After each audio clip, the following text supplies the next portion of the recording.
on an all-new Dr. Phil. They're heroin addicts. But they say that doesn't affect their ability to parent. With 2 young daughters. Their living conditions were horrific. These children are knocking on people's doors asking for food, playing by a dumpster. That's not our daughter. Then why did you come pick her up and take her to your apartment? I can't do do not this. walk away. Open your eyes and say, I'm ready to get help. You guys are badgering me. Me badgering you is me unwilling to give up on you. Let's do it. Have a good show, everybody. Here we go. This is a safe place to talk about hard things. Stand by. We'll count you down. I'll try to be an emotional compass and point you in the right direction. 5, 4. I am not giving up on you.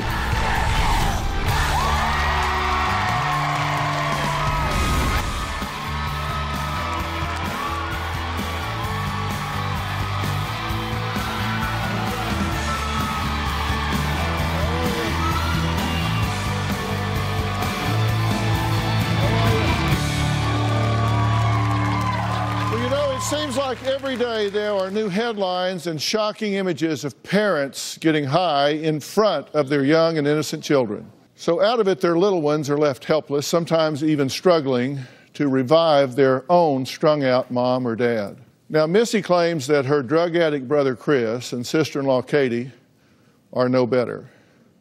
She says both of these parents have severely neglected her 5- and 7-year-old nieces. She says it got so bad that these hungry little girls had to resort to knocking on neighbors' doors and begging for food, telling people their parents had locked them out. Now, management at their apartment complex even contacted Child Protective Services, claiming the sisters were often found roaming around the complex filthy, hungry, with no shoes and no supervision. It was even reported that one sister was found in a dumpster while her parents were nowhere in sight. Now, Missy and her husband Jason finally said, look, enough is enough.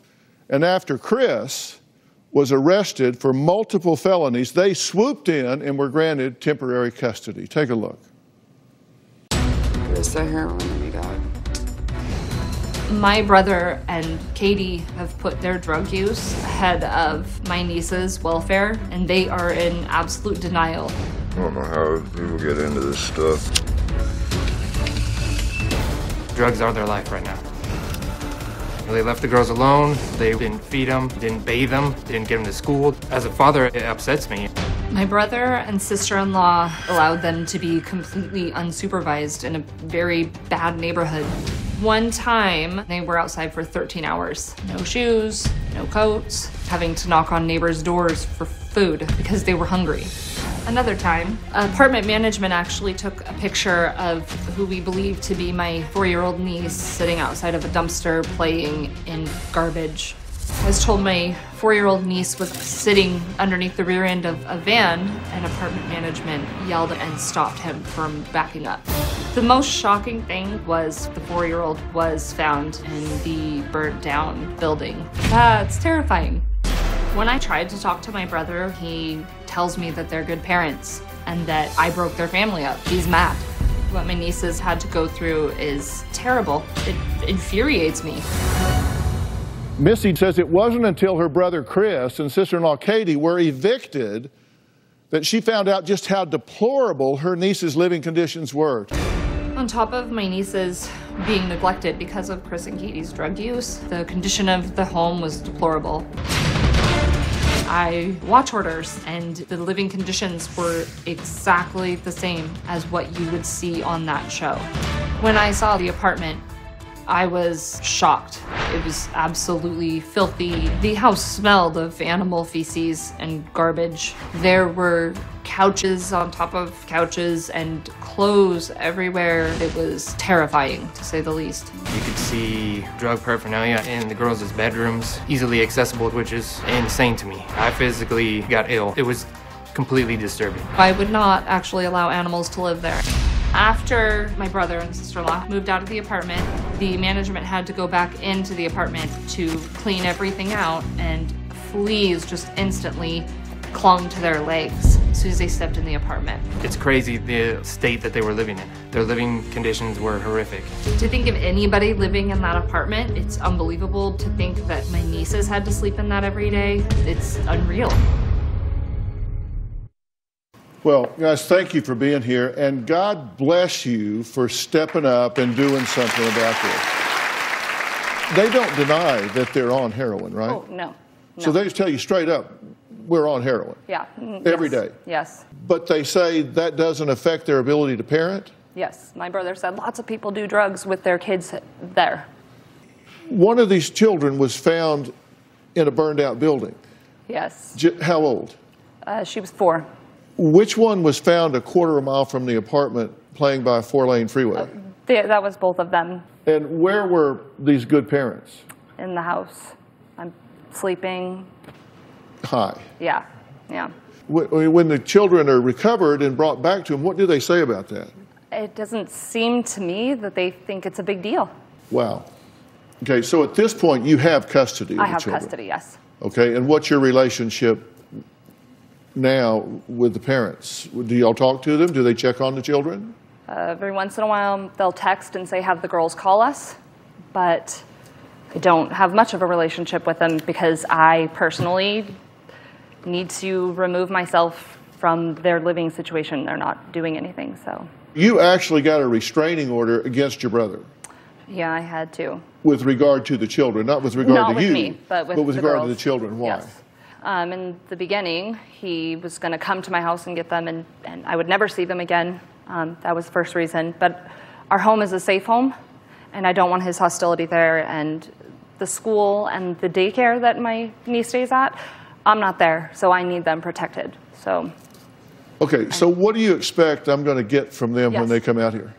anger towards me. I think denial, just irrational excuses that make no sense to us. Okay, do you have any doubt in your minds at all that you've done the right thing here? Looking at those little girls, I 100% without a doubt know that I did the absolute best thing, and one day, hopefully, he'll see that. Okay, all right. All right, look, her brother Chris and sister-in-law Katie are here, and they insist they've never neglected their daughters or put them in harm's way, let them be in harm's way. They say once they're able to move out of their RV, they will get their daughters back. Well, we're going to talk to them about it after the break.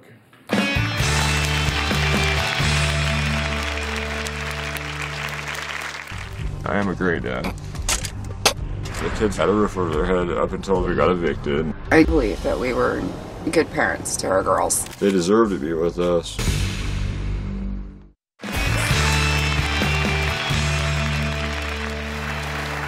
Two little girls whose parents are accused of not only neglecting them, but letting them starve and live in filth. Those parents, Chris and Katie, say they never did any of that. And in fact, despite being drug addicts, they say they were good and responsible parents.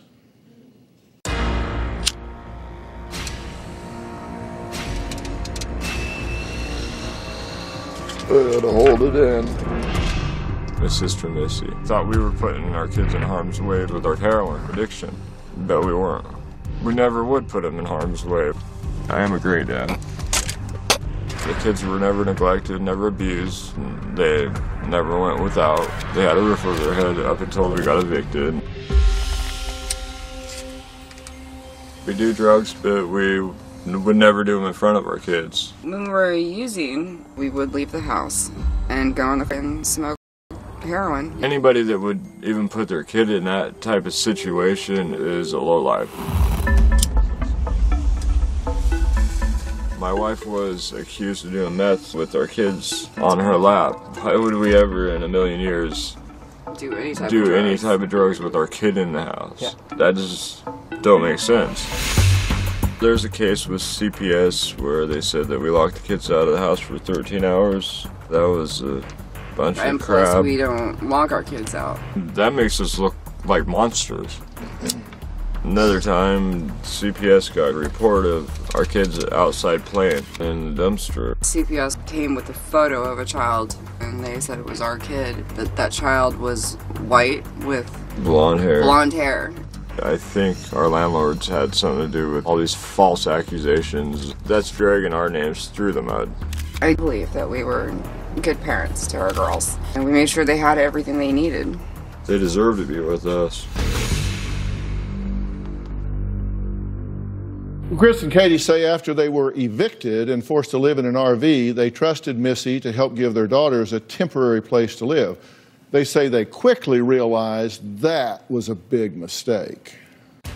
I asked my sister Missy to take our kids in because we were getting evicted, and she just took it to a whole nother level. After years of my nieces constantly coming to me filthy, knowing that my brother and sister-in-law were using drugs. And after my brother was arrested for possession of heroin and meth, I had it. I made the decision to get my nieces, and that was it. It blew my mind when my sister actually took us to court trying to get custody of our kids. It's crazy to me. I needed to protect my nieces. She's two-faced now. After she got the kids, step changed.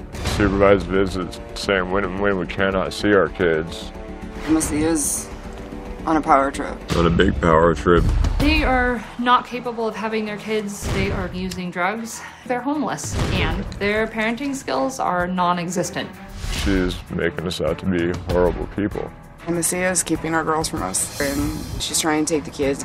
I know that if I would not have taken my nieces, that they would have ended up hurt, if not dead. Okay, guys, I'm glad you're here. Chris, you say the girls have never been neglected or put in danger. Right. Are you a heroin addict? Yes, I am. How much do you do a day? Maybe a gram. What's it cost? Probably 50 to 80 bucks. For each of you? Well, yeah, for each of us, probably about that. So 100 to 150 a day, something like that? Probably. 3,000 a month, 3,500 a month? Where do you get the money? Do a lot of trading.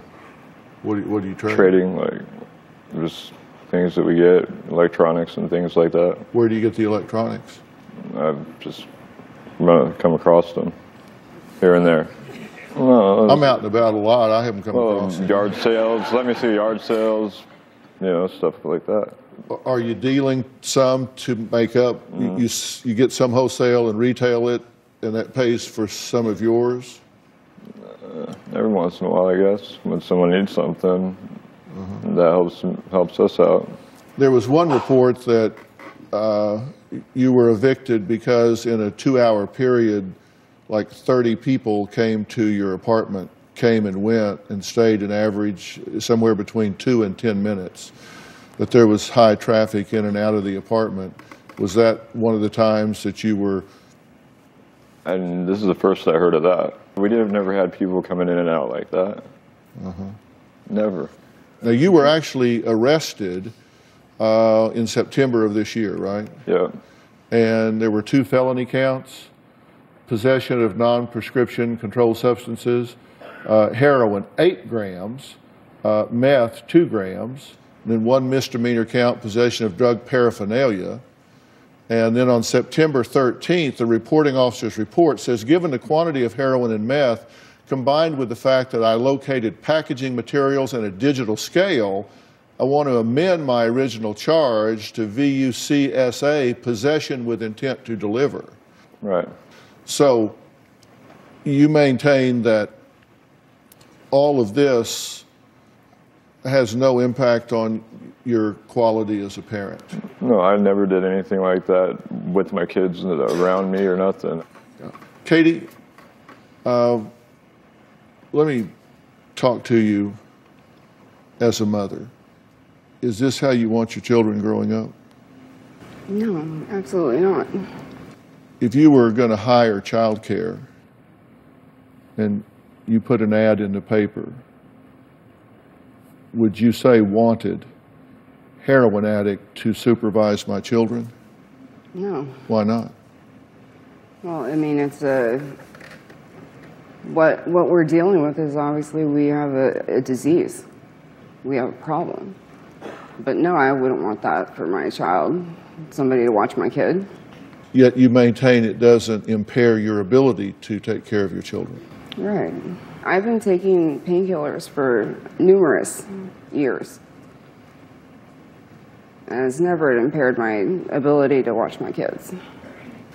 How do you know that? Well, I mean, everyone's always told me that I was a great mom. Well, I'm not telling you that. I'm telling you that if you're doing heroin and you're letting your children wander around, as numerous witnesses have attested, that's not being a good mother. And if your judgment is telling you that's okay, then that's poor judgment. And if you don't see that, this is worse than I thought. Next, she says she knows firsthand that Chris and Katie's daughters were being neglected because she says she was an eyewitness when their oldest daughter was found in a dumpster. We'll talk to her after the break.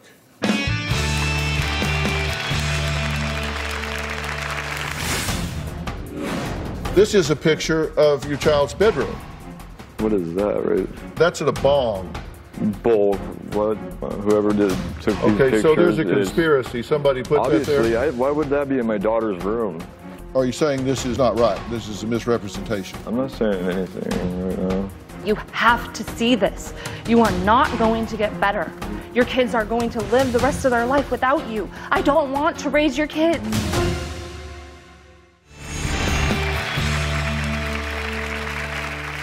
Did you ever take them anywhere? Did you ever take them like to get pizza or take them to the store, the mall or anything? I did a lot of stuff with them all the time. How'd you get there? Drive. You're under the influence of drugs and you're driving your children around in a car. Yeah. But you never put them in harm's way, is your story.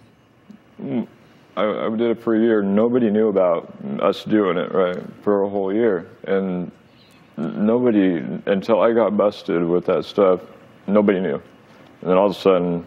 That doesn't make it right. That doesn't make it safe. You're under the influence. Okay, sorry. I know, Neither one of you was clear-headed enough to say, whoa, wait a minute, we're on heroin here, and we're putting these children in a car. You got a restraining order against your brother, right? I had to for the... Yeah. So the court has seen you as enough of a threat to say you can't get within 100 yards of those children or where they are. I guess so. I've never abused my children. I've never done any of that. You know, I don't know. You see the pictures on our phone or whatever. Every picture on there, they're happy. You know, every time they see us, they come running up to us, say, "Mommy, Daddy," all happy. Well, I have no doubt that they love you, and I have no doubt that you love them. Look, I'm not saying you are evil people. I'm saying you're heroin addicts, and you aren't thinking clear enough to make good judgments about your children. And this picture here, you say this is not your daughter. That's not our daughter. That's not her. Then why did you come pick her up and take her to your apartment? That kid, who said that? Did you come pick the child up and take her to your apartment? Never once. No. Well, okay. The apartment complex says there was a litany of reasons for the eviction, and neglecting their children was a huge part of it. Take a look. I do believe the girls were being neglected. The children were constantly outside as early as 7:30 in the morning and would be outside till 5, 6 o'clock at night when Katie or Christopher decided to get up and call for them. It does rain here a lot, and they were outside barefoot, dresses, shorts, no shoes, no socks, no jackets. I also received numerous complaints from downstairs neighbors. The girls would knock on neighbors' doors asking for food because they were hungry. It was common for the girls to be outside playing in unsafe areas. I received a phone call from maintenance staff that Christopher and Katie's child was in the dumpster. So I had them snap a photo. I physically walked down and I did ID her. It definitely was Christopher and Katie's daughter. And then Christopher came down and grabbed her and walked away. There was an incident where the youngest little girl was sitting behind a van in the parking lot, and the guy got into his van not knowing that there was a little girl back there. And thank goodness that one of our staff just happened to be driving the property. As the reverse lights came on, She hit the horn, started screaming, "Stop, stop, stop. There's a kid. Keep her from getting hit by the car." Chris and Katie's apartment was really, really bad. There was no clean areas for those children to play in, to sleep in, to eat in. The carpets were soaked with urine from the animals. We had one night where myself and security sat out, and there was 36 people that visited their apartment. All would stay 2 minutes to 10 minutes. I believe they were dealing drugs. So it just got to the point where I felt the need to call CPS for the safety of the girls. Now, there are a lot of different people that work in management and employment and staff at this apartment building, and joining us on the phone right now is just one of those employees at the apartment complex. What have you heard with regard to these girls being neglected and not having access to their parents in their apartment? Oh, I've received numerous phone calls from downstairs neighbors. The children are constantly outside, no shoes, no socks, dirty, knocking on doors, wanting food, things that shouldn't be. Is it true that a van almost backed over one of these girls unsupervised because she was playing under the van? Yes, it is. Okay, Chris, Katie, what do you say about this? Well, for one, that picture of that kid wasn't even ours, and I don't know. I don't know. I can't deal with this. What do you say about these reports of your children wandering around knocking on people's doors looking for food? I don't know. They had food. We had tons of food in the house all the time. This staff or former staff member on the phone says you had dyed the child's hair. Oh, man. Dyed our child's hair? It's the same color it's always been. I've never highlighted your child's hair. Why would we do that? Why would you do a lot of things? I don't know. You know what? I'm going. This is crap. What are you saying? No. What are you saying? Nothing. I'm just, I don't know. Well, okay. So you don't want to listen to what people say. So let's just take a look at some visual evidence here. This is a picture of your living room. This is what a typical living room is supposed to look like. Okay. That's what children are supposed to grow up in. This is a picture of your child's bedroom. What is that, right? That's a bong. Bowl, what? Whoever took these pictures. Okay, so there's a conspiracy. Somebody put that there? Obviously, why would that be in my daughter's room? Yeah, that's a really good question. My mind isn't bogged that bad that I would ever leave something like that in my daughter's room. Yeah, well, that's how a kid's bedroom is supposed to look. I know. Okay, I know. Are you saying this is not right? This is a misrepresentation? I'm not saying anything right now. Katie, what do you say? These pictures were after we moved. The day that I picked the girls up, the house was worse than that. And look at me, both of you. You both know that. You have to see this. You are not going to get better. Your kids are going to live the rest of their life without you. I don't want to raise your kids. Yeah, you do. I have 6 of my own. Okay. I don't want to raise your kids. And do not walk away. You can't do this, which is why you're still addicted. Look at it. I know. I see it. I did this for you guys, not to you. I did it for you. When you get better, your kids will be back. But until then, you can't have them. We asked you to take our girls, and all of a sudden, so we could get help, so we could get better. And all of a sudden, you go. In 3 months, have you gotten help? Not yet. No, we haven't. That's right. You haven't. And I love you. Whatever. Okay. But this is not okay. I know it's not. I'm not saying it is. Okay. Why do you think I'm here? Then open your eyes and look and say, I let my kids live like that and I'm ready to get help. Stop I am ready. Good!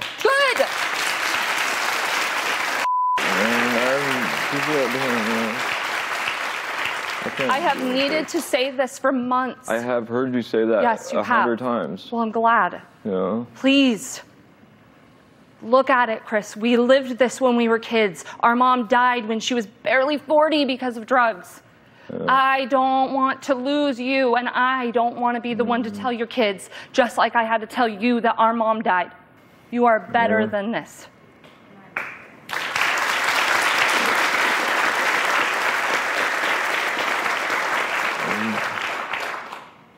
Above anything, I love you. But I love my nieces more. Well, Chris and Katie claim they will do anything to get their little girls back. We'll talk about the impact these parents have already had on these two girls after the break. Closed captioning provided by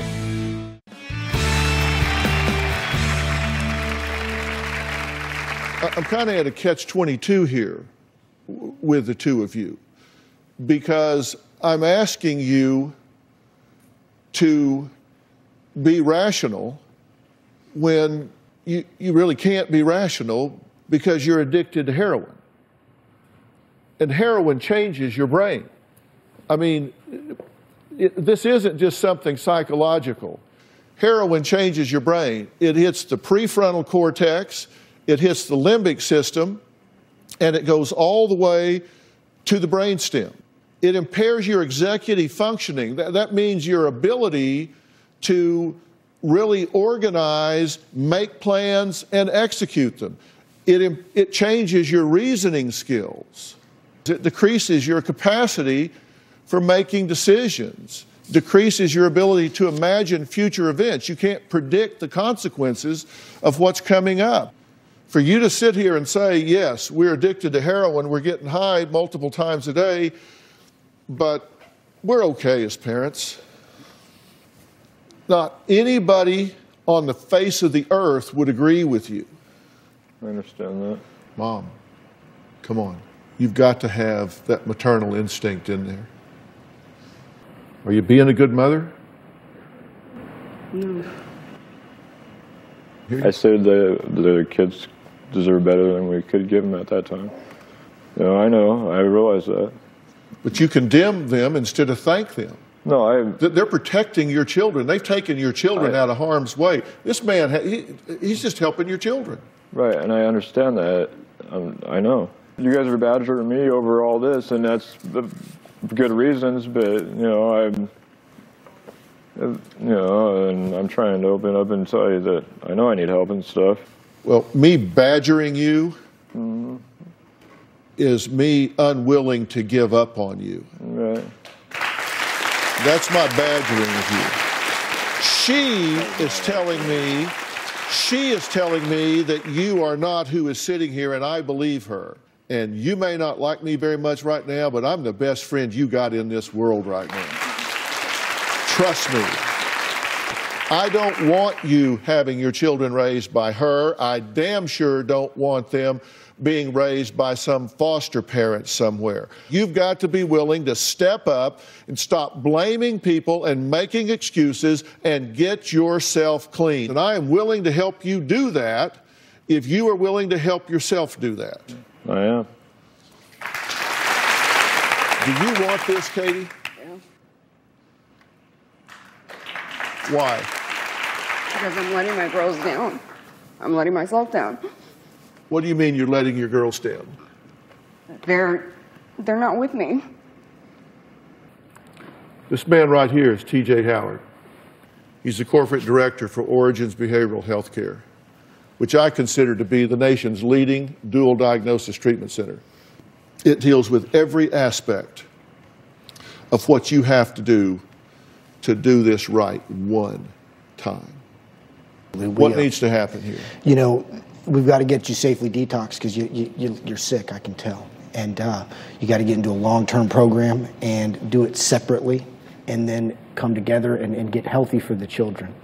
And I wish I had gotten to you while the children were still there and treated you there, because I think children need to stay with their parents. I think they need to be treated in the home. I think it needs to happen while they're there. It didn't. We'll do it now. Are you willing to make this commitment? Yeah, right now. Let's get this done. Let's get this done. Okay? All right, we'll do this. Okay, fair enough? All right. Thank you for stepping up, my friend. All right, we got a plan then. Next, her mother's decision to use drugs changed her life forever, from being beaten and left for dead to losing her own child after following in her mother's footsteps. It's a story Chris and Katie need to hear. We're going to meet her after the break. We'll be right back. Closed captioning provided by... Well, today we've been talking about the harsh reality of being a parent addicted to drugs, which seems to have become an epidemic of late. No one knows the consequences of being ripped out of a home and thrown into the system better than Melissa. She was only 12 years old when she says she was taken from her family in a police raid due to her mother's drug addiction. Take a look. My whole life might have got much better for me if my mom had been put into rehab. When I was born, my mother was already addicted to meth.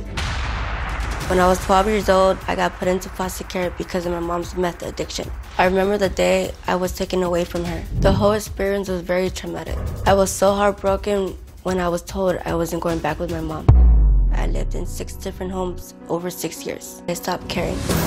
I started doing what I wanted and getting into a lot of trouble. I was 15 when I first started smoking marijuana. I would ditch school to go to the park and get drunk.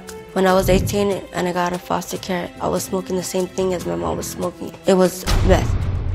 I ended up homeless at the time I was using. I was 19 when I got pregnant. I met this guy that I thought was helping me out, but it turned into a domestic violence situation.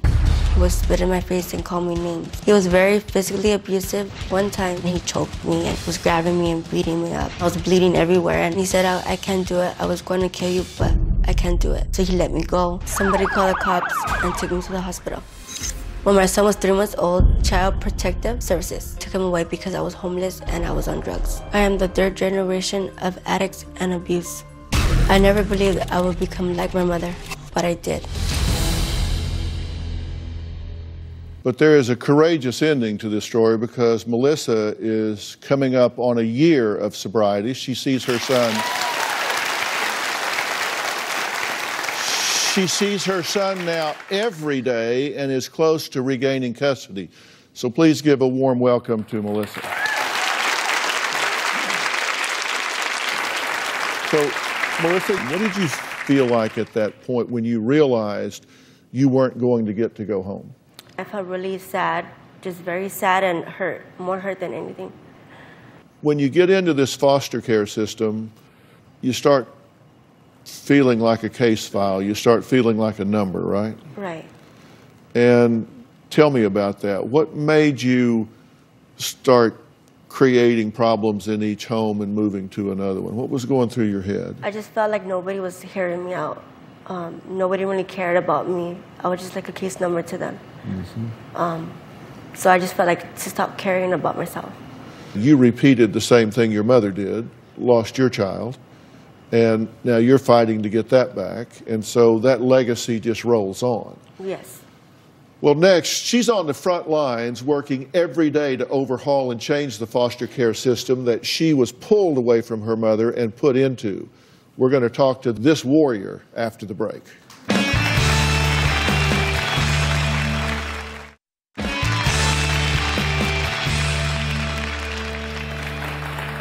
So what happens to the children of these drug addicts? Some are lucky enough to have family to take them in, but others, like my guest Melissa, get thrown into a system that needs drastic change. You have heard me say time and time again, the foster care system is broken. This past May, Dr. Frank Lawless and I were invited to Washington, D.C., where we addressed members of the House of Representatives about this very issue. Take a look.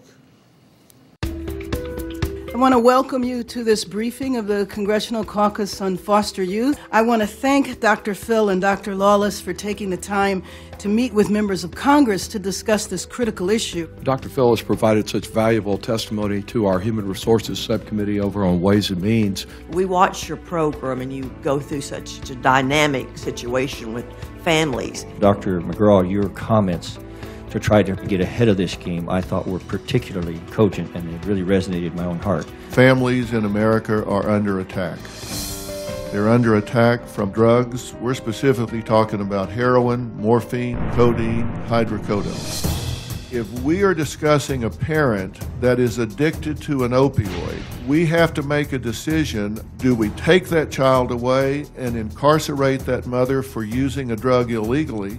Or is there an alternative to try and rehabilitate that mother and keep this family unified?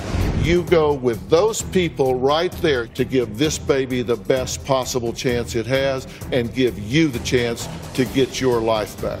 In the 40-plus years that I have been involved in the mental health profession, keeping the family unified should be the absolute #1 objective in everything that we consider legislatively.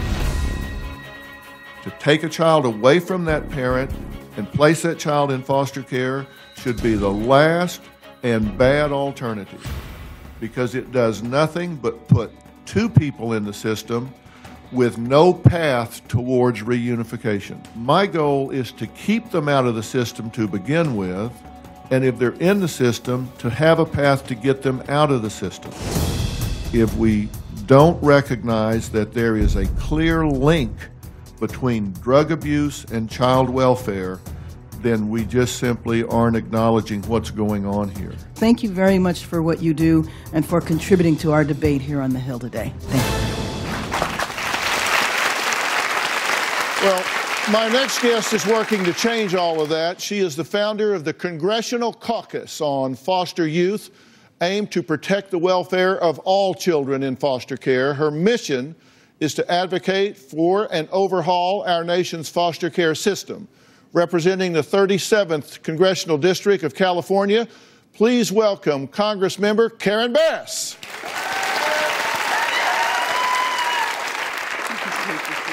How are you? Good to see you again. Have a seat. Thank you. Why is this so important to you?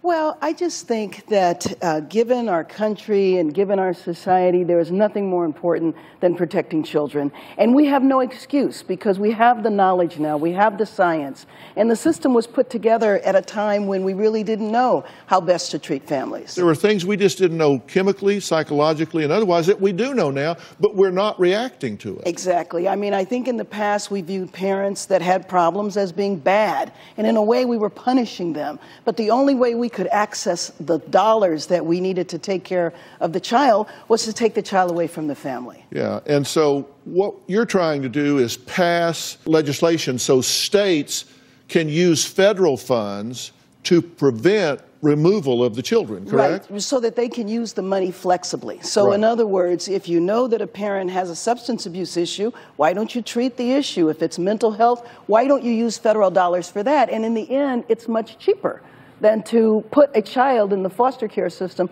where they might wind up their entire childhood. And what happens an awful lot, as you know, what's the next system they go to? The criminal justice system. Exactly. The parents who don't get better, the kids who we essentially kick to the curb when they're 18, and then they wind up homeless, they wind up on drugs, and many of them wind up incarcerated. Right now, the money's earmarked where it only can go to use if we put them in the foster care system. That's the problem, right? Absolutely, which is far more expensive. If you keep them together, you can address all the problems in a holistic manner. Yeah. Okay, next, what you at home can do to help Congressmember Bass change the foster care system and be a voice for children who do not have one. That's after the break.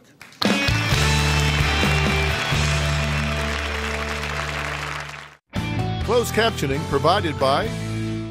Before the break, I said there was something all of you at home can do to help Congressmember Bass pass the legislature needed to help children and families. So there is an organization called the National Foster Youth Institute, which is designed to get you involved. And if you want to help change the system, I want you to go to nfyi.org and click on Take Action. And Congress does pay attention to emails and phone calls, so make your voice heard for the children that don't have a voice. You know, sometimes you'll sit home and think, you know, I want to make a difference in this world. I don't have the kind of money to make big contributions to charities or whatever, but you can make a difference by being heard, by getting in touch with your congressman, with your representative. And let me tell you, there's going to be a link on drphil.com. There's going to be a link on my Facebook. There's going to be a link on Twitter. I'm going to make it so easy for you to find this where you can just click and send your message on. So please do that. You can make a difference here. Your voice does matter, and there will be so many children that will be blessed by what you do. I want to thank all of my guests today, and special thanks to T.J. Howard and Origins Behavioral Health Care for offering help to Chris and Katie. And a very special thanks to Congressmember Bass for being here today and continuing to fight for our nation's youth. And Melissa, thank you. I know you were nervous getting up here. She did a great job. Didn't she do a great job? Thank you, and we'll see you next time. Thank you so much.